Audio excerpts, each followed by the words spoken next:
Welcome to the Her Story Circle podcast, the podcast that brings you the extraordinary tales of everyday women who are changing the world. I'm your host, Gertrude Mache, and I'd like to acknowledge traditional custodians of the land on which we meet today. I also like to pay my respects to elders, past, present, and emerging. Every week, we dive into the lives, challenges, and triumphs of women from all four corners of the globe. We're here to inspire, enlighten, and connect, sharing stories that uplift and empower. So grab a cup of coffee, settle in, and join us as we explore the incredible journeys of women shaping our future. This is Her Story, where every woman's voice matters. Hello, everybody, and welcome back to the Her Story Circle. This is Gertrude Mache here in beautiful Melbourne, Australia. And today I am graced with the presence of yet another fascinating woman. Welcome, welcome, welcome to our tribe. Please tell everybody your full name, where you're based, and share your story with us today.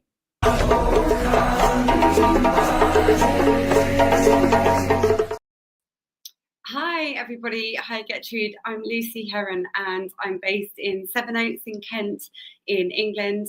I'm the founder of Msusi Africa, a charity for children in Lesotho, Southern Africa, and I'm the co-founder of Slofa, a women's shoe brand.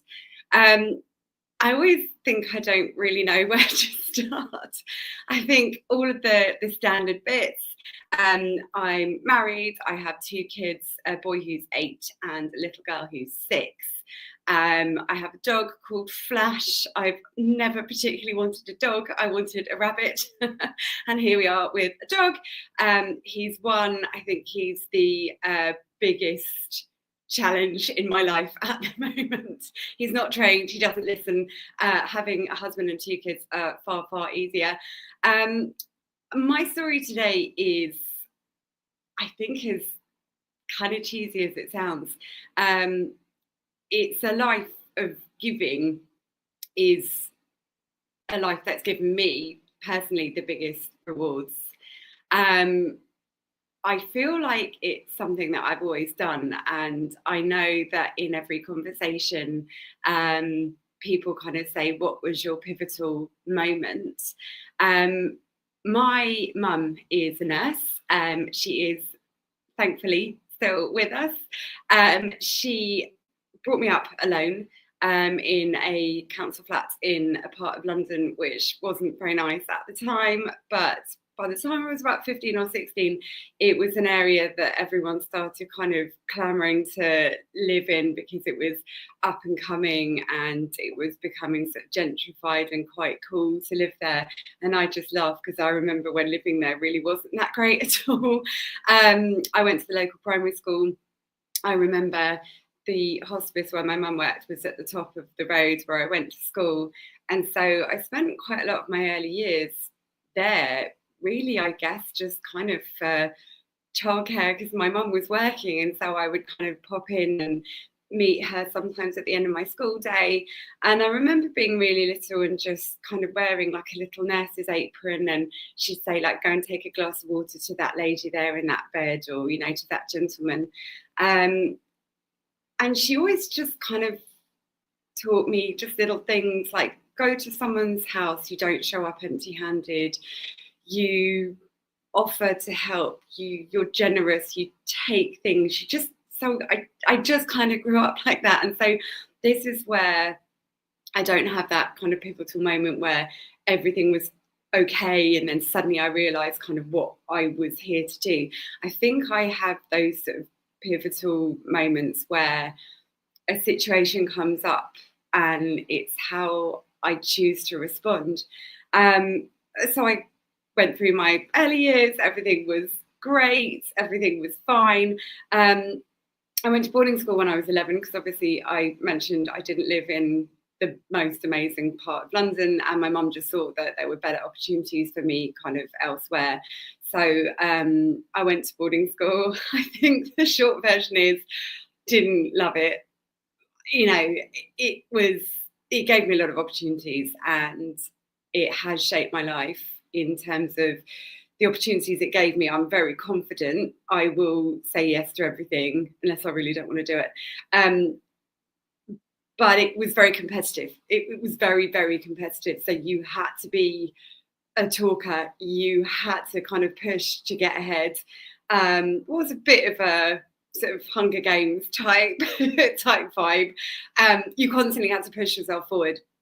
And I think the skills that boarding school gives you, you kind of expect us to all end up being investment bankers or traders or, you know, lots of very shouty people making lots and lots of money.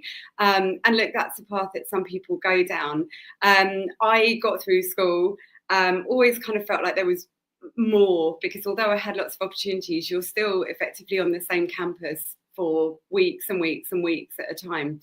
And I remember thinking, okay, well, I can live in semi-independently, but this is small. I want to kind of get out and I want to travel.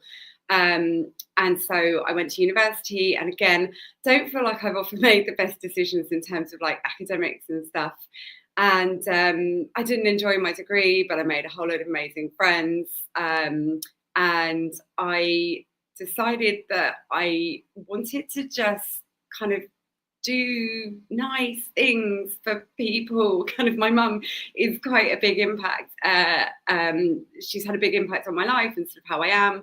And so not enjoying my degree and stuff at university, I kind of threw myself into the charity fundraising events side of things. I'm an organizer. I like bringing people together.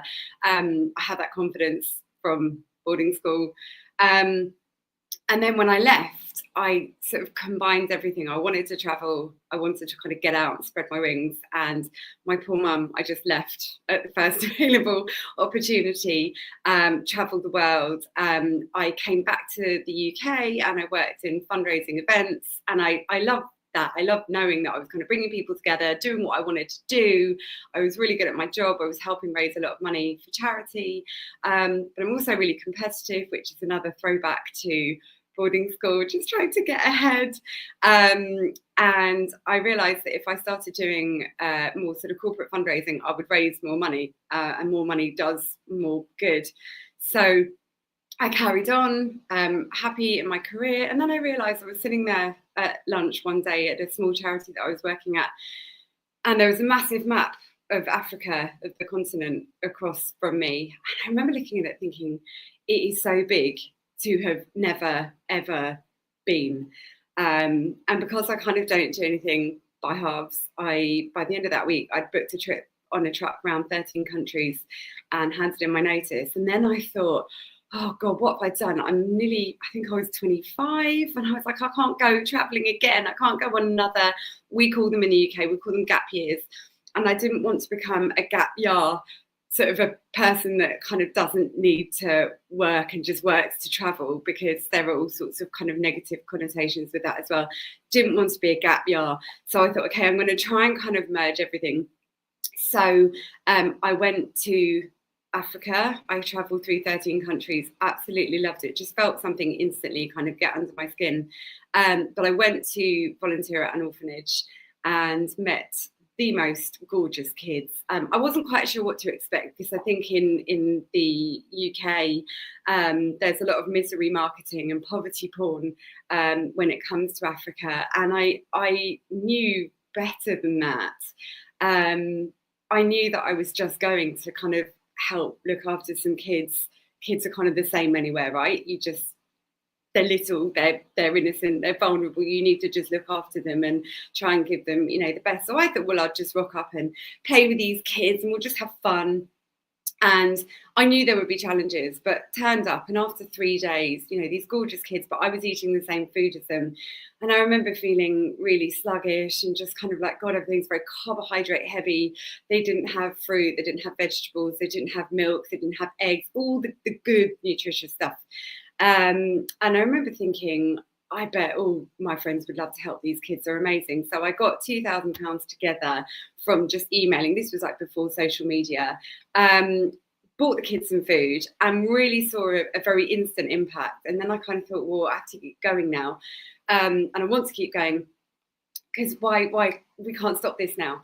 So I founded Msusi Africa, and fed these amazing children, and the children that were 3 at the time, you know, they're now in their 20s, their late teens. I'm still in contact with them. I'm seeing what they're doing with their lives. You know, they're going to college, they're getting married, they're having families of their own. And I realized that obviously I can't be doing this forever. And also it's not right that I sort of sit in kind of London and now Kent kind of dictating kind of what happens and stuff like that. And that was never my approach. I just wanted to raise money and give it to people on the ground so that they could just, you know, do what they felt was best. So together we all sort of collaborated and decided that actually we're not going to keep spending money and sending it out to spend in the supermarkets, but we're going to try and make this sustainable. So my scenario was always, if I get hit by a bus, you know, what will happen to the charity, what will happen to, you know, to the kids. So we're working on a sustainable agriculture program, and we aim to leave the project fully by 2030, fully funded, you know, fully sustainable. And I was sort of settling down. I'd just got married, and I was thinking, well, I don't really know what to do now. And I kind of went back to the charity sector, but having run your own thing for so long, you sort of think, oh, I don't really want to go back to something else. And I did go back to other charities, and I had senior roles within them, but there's nothing like doing your own thing. And then I was pregnant with my eldest son, and my husband bought me a pair of shoes, and I remember thinking, I know where he's going with this. They're meant to be comfortable, you know, sneaker-like, lovely, pretty, delicate trainers for pregnant women to be comfortable. And I thought, but they're really ugly. I don't like them. And after a couple of discussions, my husband and I now have a shoe brand because we thought we could do it better. So we do it better.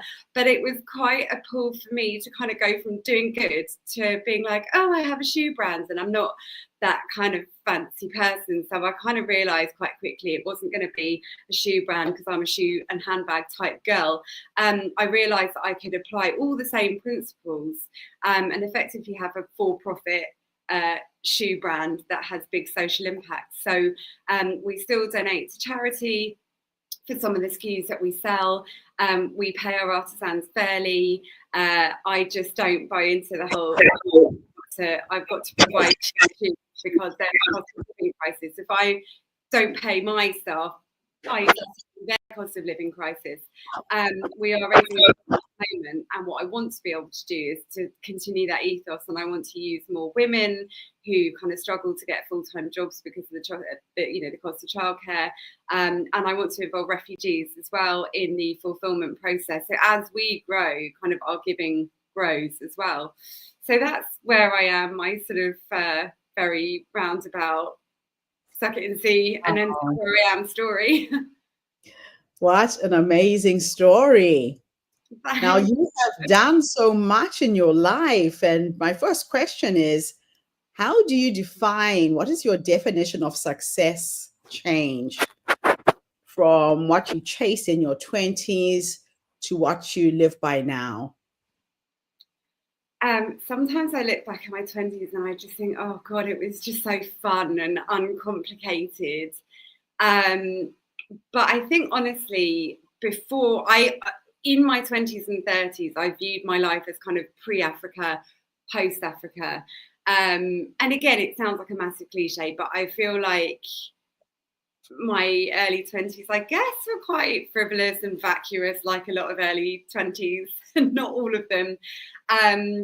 But I didn't really know what I wanted to do. I still kind of thought, I don't know what I want to do when I grow up. I'm just doing what makes me happy. And I think actually success is if you can be happy and not dread going to work. I didn't earn a lot of money. I never kind of thought success was about earning money, and actually raising money from a lot of people who worked in financial services and in the city. I didn't want it. I remember thinking, God, it'd be nice not to struggle towards the end of the month. But it never particularly motivated me because I also was surrounded by people that hated their jobs. And I think the reason they gravitated to me so much was because I was doing good and I was happy with it.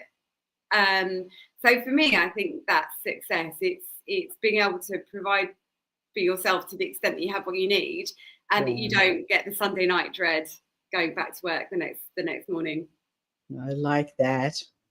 Now, you built a community around healing, feminine energy, and sacred space. What do you think women are most hungry for today?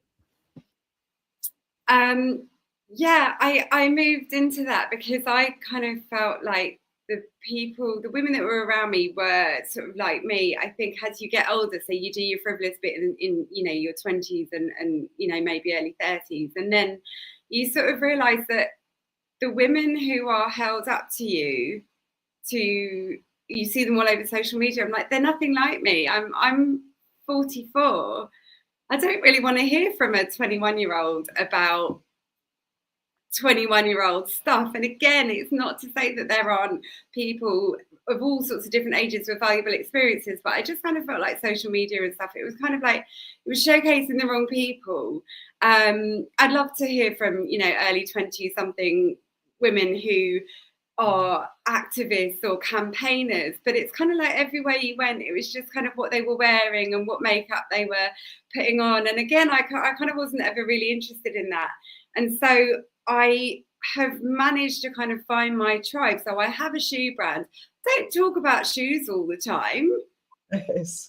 I talk about issues that affect all of us as women, the latest things that we're trying to be sold to try and make us look younger or more beautiful, or and I just genuinely think women are a great bunch of people because we can all actually unite over the same troubles. And I have amazing chats with kind of my Slofa tribe on Instagram, and it's just because we unite over a common thing where we have a laugh at oh god, they're trying to sell us this miracle kind of anti-aging cream, or they're trying to do this, or they're trying to you can have the greatest chats with women that you've never even met, because I just think we're all kind of too old to kind of want to put up with all this patriarchal commercial nonsense, really. Man. So now you've seen both sides of impact, the grassroots charity work, and now community-based healing spaces. And now you've also created this shoe brand. What lessons did you carry from charity world into the work you're doing now? I think it was fairly seamless, to be honest. It's like I said, I didn't sort of have that pivotal moment. It was just kind of like, well, if I'm setting up one organisation and I've set up another one that's done really well, I carry the same principles across. It's like, surround yourself by people that know more than you. I've always had great accountants and great people to kind of help me with this strategy, because my brain goes off in every single direction. You can probably tell that from listening to me. I start a sentence and then I forget where I'm going and I go somewhere else with it. So surround yourself with people who know more. Don't surround yourself with people that say yes. It's really unhelpful. And if you're the wrong kind of person, you become a bit of a monster just by surrounding yourself with yes people. And so I think just the basic principles, just giving back, being nice, being kind, trying not to step on anyone's toes. You can still run a business and do something commercial with that, but I kind of think the responsibility is greater, because look, I do have a brand. I do want it to be a commercial success. And you do have to have something that marks you out. And I do think there are a lot of companies who are like, oh, let's do this. But I don't think it comes from a genuine place. I sort of think of myself like my LinkedIn profile is like, I was trying to think, what's the uniting theme? And I realized it was cows and being nice. We have a big agricultural project in Lesotho, and I make leather shoes. I think you can be the same person in a for-profit and a not-for-profit. You can be nice. It kind of doesn't cost you anything, really. That actually leads to my next question. How do your values of softness, presence, and feminine leadership translate into the design and experience of your footwear? I am my customer. So I don't want to be aggressively marketed at. I know I have feet. I know I need shoes. I don't want to push it. Women's journeys. I remember reading a book and I was like, yes, like everything this woman was saying. I was like, yes, it's so true. Like And again, I don't like talking in generalizations, but generally, men get up, they go to work, say goodbye to the wife, goodbye to the kids, they go to work. Whereas I'm kind of like, right, well, guys, get in the car, let's go to school. But on the way, I've got to do this, and then I'll drop you, and then I've got to go here and go here, and then I've got to nip into town, and I've got to go here, and so I've got to walk the dog, so I'll take the dog, and yada yada. And you're on your feet the whole time. And then you kind of have that moment where you're like, oh, I'm comfortable. But then you look down and you're like, oh, God, I'm wearing my tattiest trainers. And it's not that I care what other people think. No, I don't look at anyone on the high street and go, God, what are they wearing? But I think when you look down and you're like, oh, I'm wearing really old trainers and they're comfy. But I think everyone wants to look nice. Like, we are women, we want to look nice. And it was just this kind of like, well, why do I have to look nice or be comfortable? And so I do throw my shoes on. And I am running around, and I might not have got all the mascara off from under my eyes the night before, and I might be wearing jeans that the kids have got their breakfast down, but I am wearing nice shoes, but they do feel like my trainers. And so I design for me, and I design for women like me, because we're all running around, whether we're mums, whether we're working, whether we're caring, whether we're traveling. It goes back to what I was saying. There's a lot that we have in common, a lot that kind of brings us together. That's so true. So walk us through a defining moment in the development of your shoe brand. Was there a turning point where it truly aligned with your purpose? Yeah, look, I'm not a shoe person. I'm not a handbag person. I still just put stuff in my coat pockets when I go out. I'm not fashion. I'm not, I kind of ended up doing this by accident. I said to my husband, thanks so much for those shoes, but he knew I'm kind of an open book. He was like, you don't really like them, do you? And I was like, no, I don't really like them. But he is not a designer, but I think he's a frustrated designer. He's got a great eye, and he went, I think we can make them better. And I was like, oh, come on. Like, no one just suddenly decides to start a shoe company. Like, no. And I think I said no for a couple of years, and yet here we are, right? I was embarrassed for ages, because also working in the charity sector, I was like, I can't ask people to pay me money for shoes. And so when we launched, I priced them so low. My husband was like, Lucy, we're not running another charity. Like, this is the business. Like, you've got your charity, And I remember people saying, what do you do? And I was like, oh, I run a shoe company. And it was honestly like I was trying to get rid of these things that had fallen off the back of a lorry. It felt like I was trying to shift, stolen goods. I was really ashamed of it. I didn't like it. And a lot of people said, you've got to get over that. You've got to get over that. And I think it was when I was out and I saw someone in my shoes, and I kind of had this moment where I was like, oh, this is real. Like, I feel like a bit of a fraud and a bit of an imposter. But someone over there is literally, they've found my shoes, they've seen them, they've decided they want to buy them, they've put them on. And I'm like, this is just a normal person walking around in my shoes. And I started to realize that it was for real, and I should not take it a bit more seriously. But I kind of realized then, I was like, oh wow, yeah, this thing has got legs. Yeah, so I think that the final thing for me was when I got tagged on Instagram, and someone that I massively looked up to, because she's created like a $900 million business empire. But she was one of the ladies in The Real Housewives of Beverly Hills, and then she had her own spin-off show. And I sent her some shoes, and I just had this daydream. I was like, oh, wouldn't it be amazing if she wore my shoes? And it came to pass that I was able to send her the shoes, and I was kind of told, oh, she doesn't wear flat shoes. She doesn't wear flat shoes. But I was like, look, I might as well try. And then she tagged me in my shoes, dancing around her living room. And I was making the kids breakfast, and I was like, oh my goodness, what happened?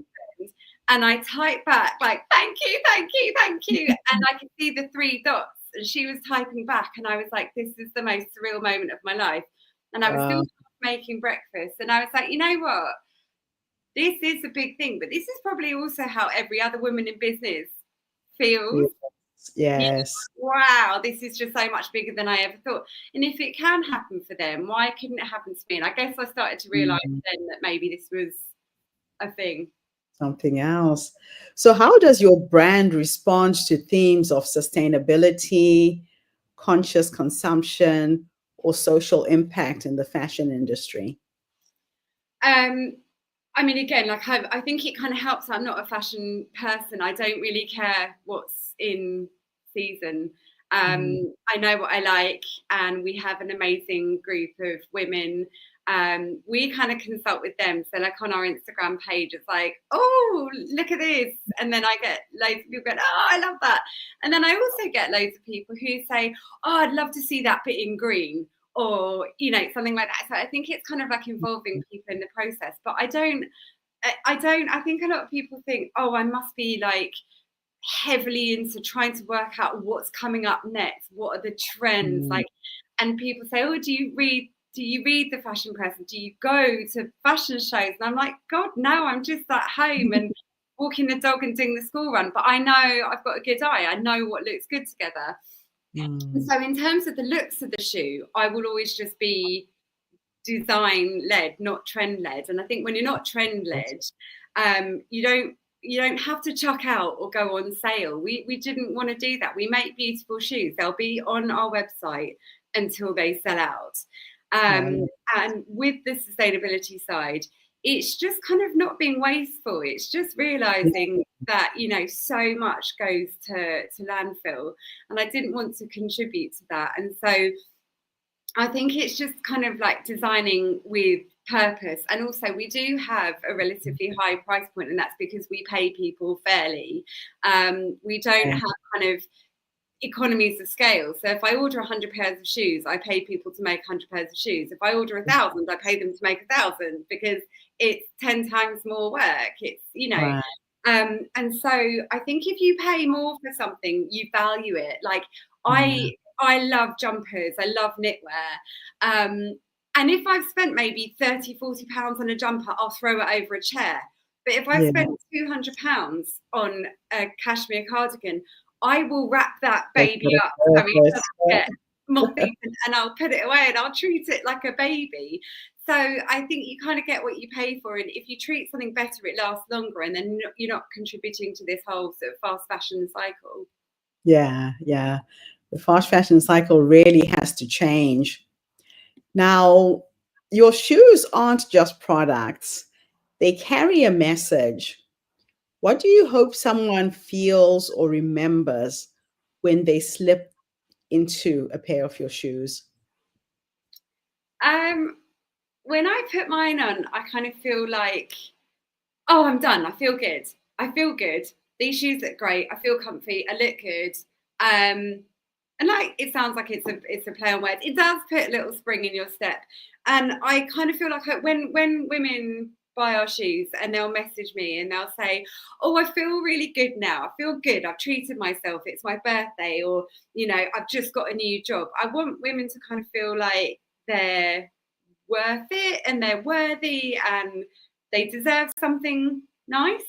And that also there is a nice backstory to it. They've not just gone and bought a pair of shoes from someone faceless. It doesn't matter how big we get, you will still get a handwritten note on a little card from me. Because also you're supporting me, you're supporting my family, you're supporting my kids. So yeah, it's That's kind of it's a nice thing that people are doing for me as well. So last question, if you could go back and give yourself 3 nuggets of wisdom, and you're having a conversation with a younger you, based on what life has taught you up until this point, what would those 3 nuggets of wisdom be? Don't give up. I think in your gut when something is worth abandoning, quitting. I genuinely think it's in almost every situation, it is worth continuing. It is worth not quitting. The second is you don't need to take advice from everyone. Again, it all goes back to trusting your gut. If you're talking to someone and they're advising you and you're thinking, you haven't got a clue what you're talking about and I just don't gel with you, You don't have to take their advice just because they're older, just because they're in the industry. It's okay not to take advice from everyone. I think you need to share and collaborate.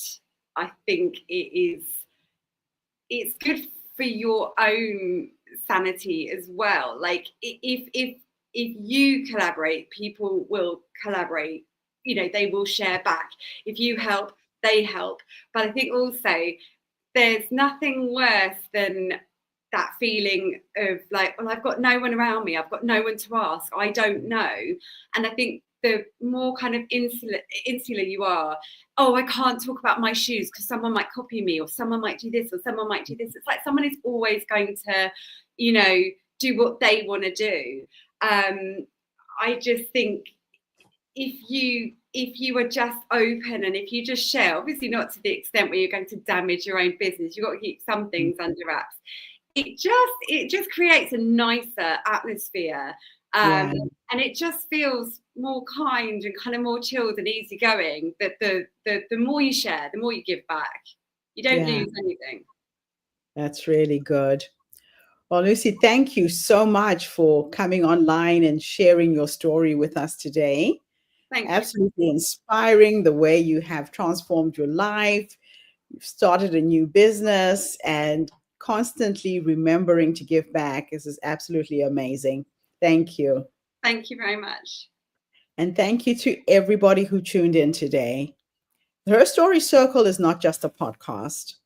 We're a social impact movement that brings you the stories and voices of women from all over the world. We share our stories to uplift you, to inspire you, to energize you, but most importantly, to take you from where you are now to where you're trying to go. So tune in again tomorrow when I interview yet another amazing guest. In the meantime, have a fantastic day, morning, or evening, wherever you are in the world, and bye for now. Thanks again, Lucy. Thank you.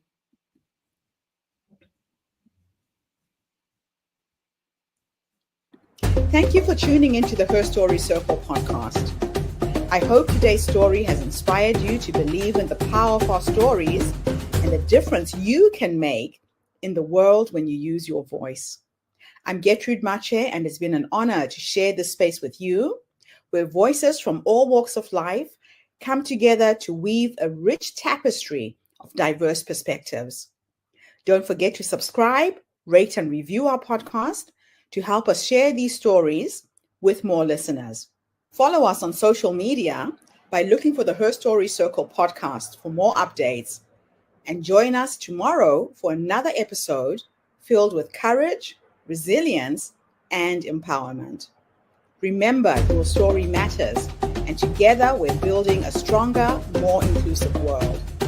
Until next time, keep making her story.